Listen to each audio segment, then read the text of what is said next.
If you can accomplish your dream all by yourself, your dream is too small. Welcome to another episode of Living Life in Tune. I'm your host, Adam Lee, and this is the show where we talk about keeping things in tune in our life. Things that matter most, like faith, purpose, love, leadership, personal growth, manhood, everything that we have to be intentional about, that we need to develop every single day. That's what this show is about.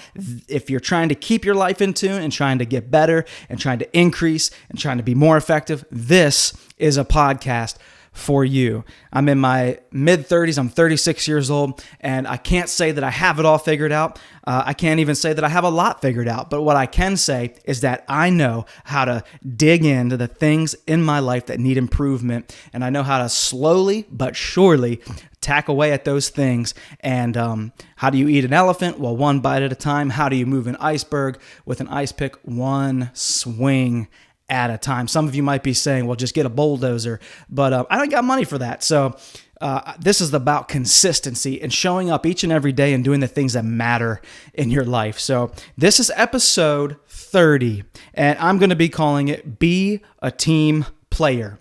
Be a team player. Okay? Teamwork is required to do anything great. Teamwork is required to do anything great. There are very few Lone Rangers who do significant things. Very few Lone Rangers these days. Man, I don't know if you've noticed, but this world has changed since COVID, even before COVID, with going virtual and digital and online.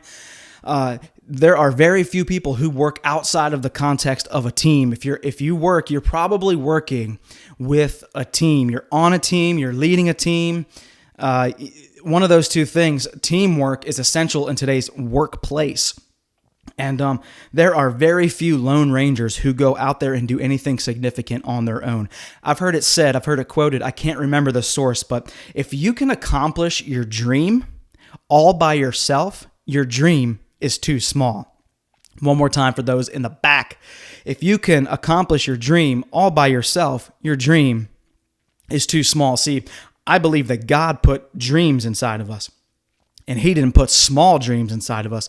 He put large dreams inside of us. Dreams that we can't possibly imagine completing on our own. Dreams that take his body, his hands, his feet, his whole the body of Christ needs to come together and accomplish the dreams that he's put in us. So God did not give us small dreams, and no dream that God has given us was ever meant to be accomplished on our own. So we have to be team players. We got to be team-minded. This is about being a team player. Okay, Mama used to say, if you want a friend, you got to be a friend. If you want people to be your friend, you have to show yourself friendly. So if you want to be on a great team, be part of a great team, if you want a great team, you got to be a great team player. That's what this episode is all about today. The best way to facilitate teamwork into your life is to become a great team player.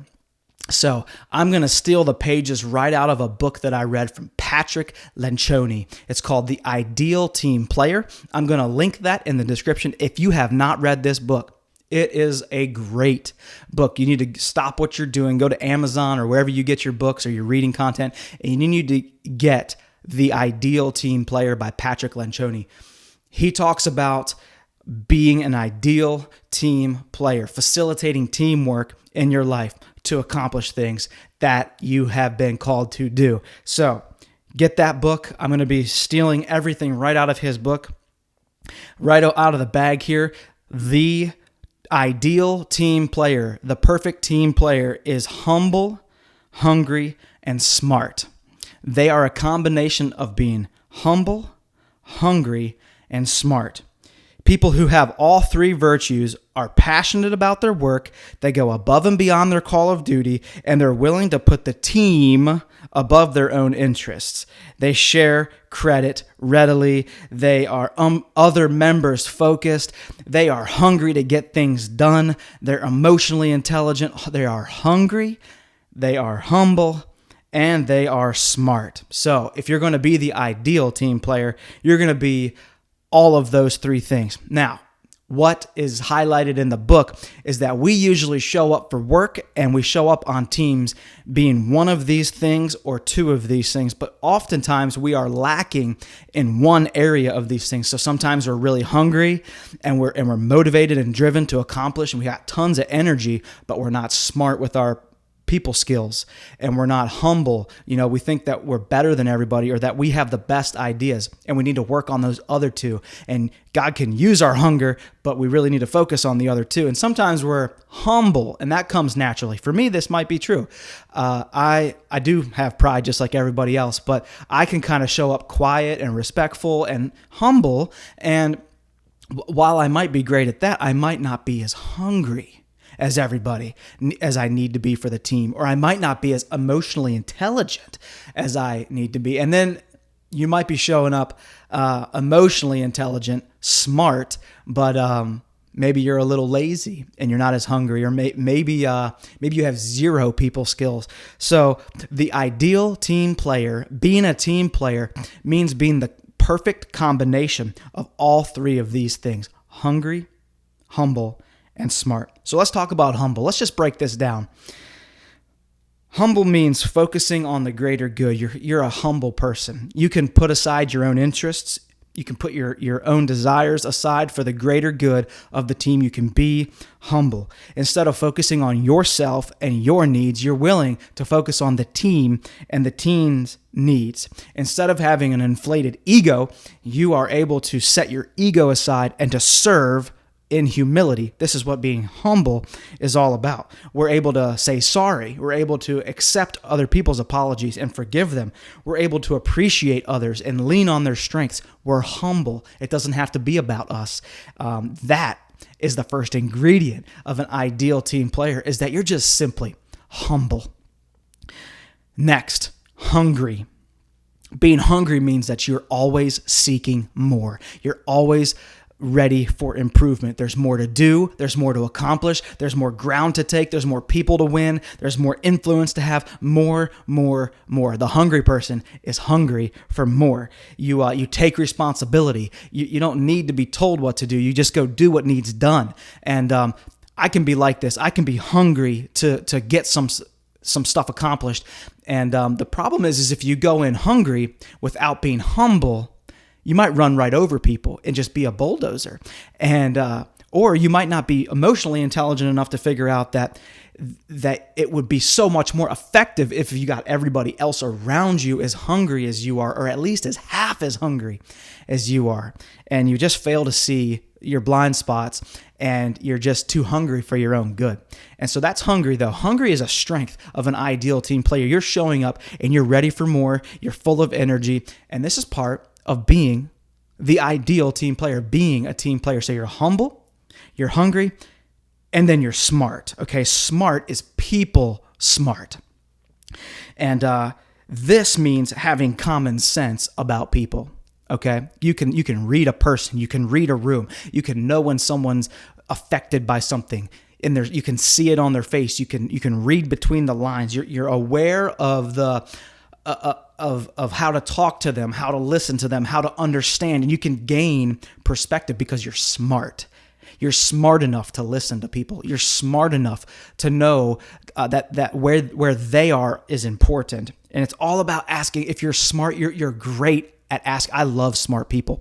I don't inherently think that I'm smart, but it's something that I'm keeping in tune, something that I need to work on. Smart people know how to show up and ask the right questions to get the right information out of people. And they're so good with people that they just win. They win every time with people because nobody likes more than when they're understood and valued. And this is what smart people know how to do. They know how to respond effectively with the team in mind. And so they're smart. So that's the three things: humble, hungry, and smart. Being a team player means being all three of these things effectively and equally. I need to be equally humble, equally hungry, and equally smart. These three things make up the team player, the ideal team player. If you manifest these three qualities into your life, into your leadership, you will become a team player, therefore making you eligible for great teamwork in your life, both being on great teams and even leading great teams. You're hungry, you're humble, and you're smart. So I have a little diagram in front of me that I'm looking at. And it is something so interesting because, like I said, we show up with one or two of these naturally. And here's some problems when people show up with one or two of these naturally, but they severely lack one of the three. Here's what ends up happening. Check this out. Let's just say that you're naturally humble and that you have all the qualities of humility. You have no problem thinking about others and putting others first, and you don't mind setting aside your ego, and you're humble, and you're actually smart as well. You're humble, and you don't have a pride issue, and you're able to be smart with people, and you're everything but hungry. You're everything but hungry. Here's what can happen. You can be called what Patrick Lencioni calls the lovable slacker, because you're smart and you're humble, and so everybody loves you, but because you're not hungry, you don't do anything. You could be what's known as the lovable slacker. And although that's kind of fun to have on the team sometimes, we ultimately need somebody on the team who is going to get things done. So if you lack hunger, if you're showing up as a team player and you lack hunger, you're going to get overlooked because people are going to start to believe that you're a slacker. And if you have a slacker on your team, you have to be able to encourage them towards action, towards being more hungry. Okay, let's try if you have some other two. Let's just say you're humble and you're good at that, and you're also hungry. You're everything but smart. Everything but smart. This is what we can call the bulldozer. And this happens so often on teams. I can be guilty of this, that I'm humble. I'm willing to just put myself aside and put everybody first, and I'm hungry, but I forget to read the room. I forget that somebody might be showing up and they had a terrible morning. And I forget that others might be in a different season of their life. And if I would have just been smart enough to pay attention to the season of their life, I wouldn't have pushed forward so hard with my hunger. And I wouldn't have said, we're doing this right now. This is the next. If you're everything but smart, you're going to be a bulldozer. And that means you're just going to push forward, and you're not going to be smart enough to know how that affects everybody else on the team. This is crazy stuff. So you would have to, in that scenario, you would have to work on being smarter. And examples from my life is I have to learn how to ask people for their input. Oh my goodness. I'm learning this each and every day, that I just need to stop and just ask people, hey, what's your perspective on this? I need a larger perspective. I need to be smarter about this. So, hey, as often as I can, being on teams and leading teams, I'm asking for the smarts of others. It's something that I'm trying to build into my life, because I know that's where I need to grow to be that ideal team player. Let's look at another angle. What if you're extremely smart and extremely hungry, but you're not humble? You're everything but humble. If you're really smart and really hungry, you become the skillful politician. Ooh, I don't think I even need to explain this one. But you all know that in politics, people are very smart sometimes, too smart for their own good. And they know how to win people and hear people and be smart with people. And they're driven and extremely motivated and hungry to go do things. But they're everything but humble. And if you're everything but humble, you become that skillful politician who begins to really hurt the team, because you have such a large ego that nobody wants to be on your team anymore. The team, you're losing influence with the team because you're not putting them first. You're losing trust with people because you're doing things and it seems that you're only serving yourself. And unfortunately, that can look too much like a politician, like a skillful politician. That's where they get into the most trouble. They are not humble. Okay, I have nothing against I'm not talking about any politician in particular, but if you are everything but humble, people around you are going to sniff out real quick that it's all about you. And you are not going to be on that team much longer, or they are not going to be on your team much longer if you're the leader. So that's if you're everything but humble. And let me see if I can see this last one. Okay, if you are everything but there's this accidental mess maker. Okay, if you're humble and you're hungry, if you're everything but smart, that means you're the accidental mess maker. You're everything but smart. You're the accidental mess maker. And again, if you cannot read people, then you're gonna make messes. If you don't take time to acknowledge somebody's perspective, it's gonna cause you greater harm than good. So these are the three things: humble, hungry, and smart, to being a team player. Remember this, like, teamwork is required to accomplish anything great. And the best way to facilitate teamwork in your life is to become a team player. This is the thing that we're keeping in tune in this episode. Check out The Ideal Team Player by Patrick Lencioni and learn how to be hungry, humble, and smart. Become the ideal team player. Notice in your own self where you lack, where you're showing up with a deficit. You might be everything but hungry. You might be everything but humble. You might be everything but smart. And you can now see, after listening to this really short podcast, where you need to work and put in the time, be more intentional.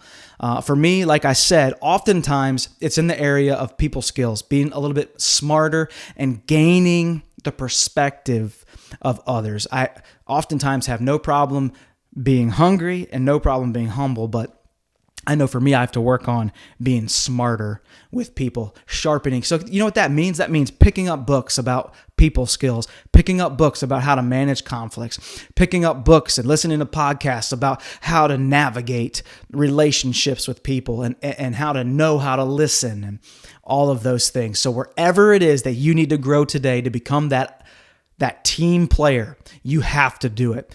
And I just want to encourage you with that. If you can accomplish the dream all by yourself, the dream is too small. God did not put anything small inside of you, and it's going to take a team to pull off what He's called you to do. So facilitate great teamwork in your life, become a great team player, and remember this: your life matters, so keep it in tune.